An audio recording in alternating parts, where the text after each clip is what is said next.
Maganda ako dahil ako ay utike sa iyong kesame. La la la la, ang sarap namang manulit ng kumakain. Tataihan ko ang iyong pagkain. Bastos na kung tawagin, pero masarap gawin.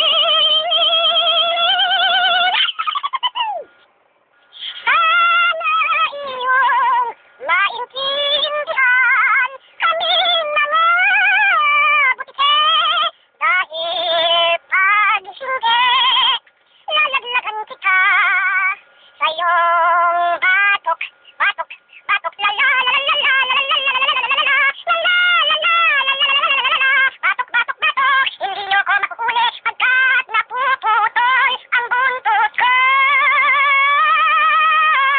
La la la la la la la, habol, habol, habol hanggang madakaka, habol, habol, habol hanggang madakaka. Oye, ayan ka na naman, mistulang nalulungkot ka. Ano ba ang ginawa ko na hindi